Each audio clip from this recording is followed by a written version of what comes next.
Hey, Crossroads, Pastor Cesar here.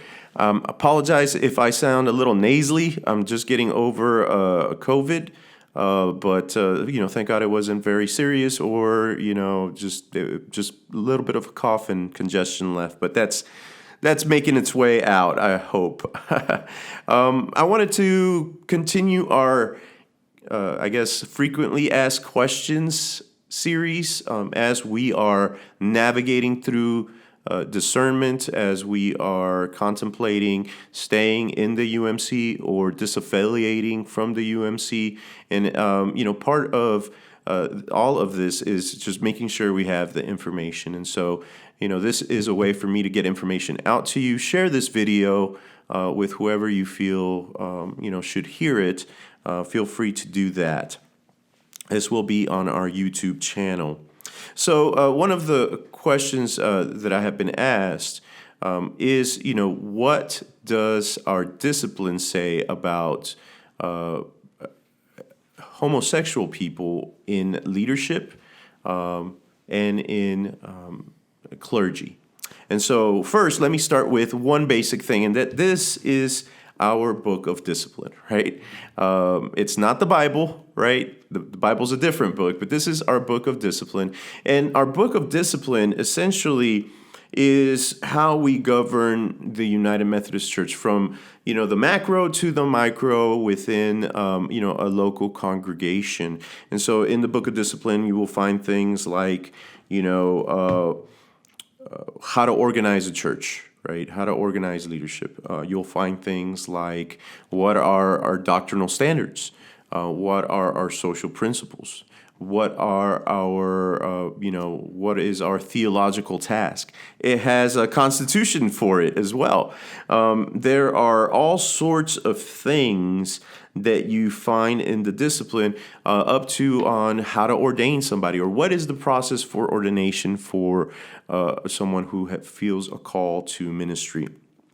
And so this is the 2016 book of discipline. There's actually a 2019 book of discipline. I don't have a copy of that one, but I do have a copy of this one. You can actually get there is a free copy online at Cokesbury.com, I believe it is. We'll put the link to it in the descriptions, and I'll probably send this out in an email, and we'll put that link on there as well. So there's a link to the Book of Discipline. It's like a PDF online, and actually a book of resolutions, because our Judicial Council, which operates as like the Supreme Court of the United Methodist Church, when it makes resolutions on clarification for things within our discipline, they have compiled all those into a book of resolutions, which is constantly being updated. Every year it has to be updated, because every year there are resolutions that are put out. And so this is our book of discipline. So this is what we follow, right? This is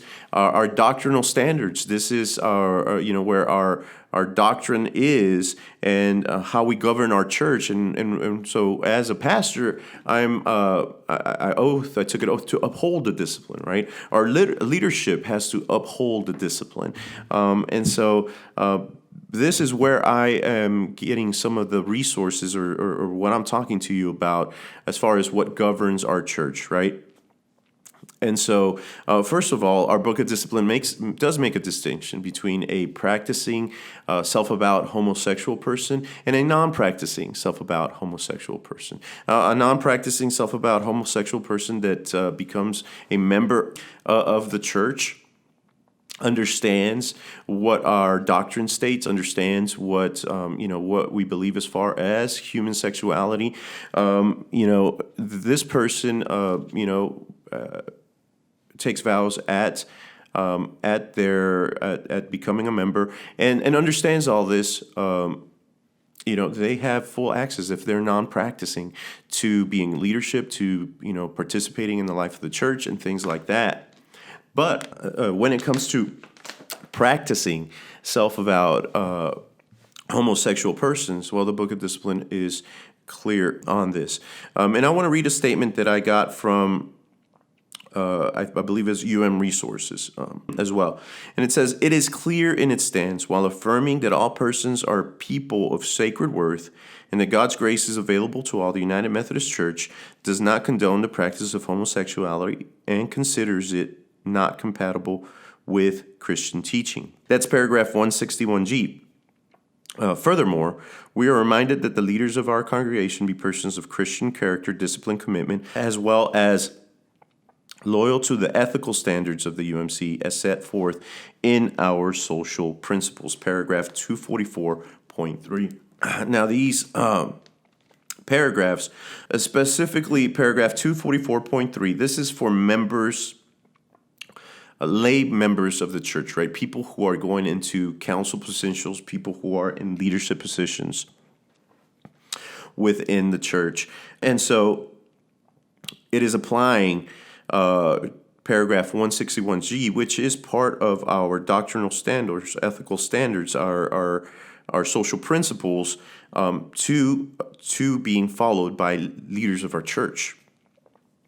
And so, that's why self-avowed practicing homosexual people would not be available to be, leaders within the church, right? If they are practicing the lifestyle, then, their just leadership is not possible for them, right? So that is different also. That's a different application, a different paragraph from paragraph 304 in the Book of Discipline, point 3, 304.3, which is to clergy, right? That it states, while persons set apart by the church for ordained ministry are subject to all the frailties of the human condition and the pressures of society, they are required to maintain the highest standards of holy living in the world. The practice of homosexuality is incompatible with Christian teaching. Therefore, self-avowed practicing homosexuals are not to be certified as candidates, ordained as ministers, or appointed to serve in the United Methodist Church. So as we see, this is also another paragraph that speaks in the same way, but this is applied as well to people who feel called to be clergy, to be pastors or deacons within the United Methodist Church. And so I hope this kind of clears up some of the questions that have been asked about the role of LGBTQ plus people within the United Methodist Church. If there are any further questions, you can put them in the comments. We would be more than happy to address any further questions on this topic. We understand that there's a lot of information, and we understand that there is, perhaps a lot of confusion when it comes to this topic. But, I'm just telling you what's in the discipline as of right now in the United Methodist Church.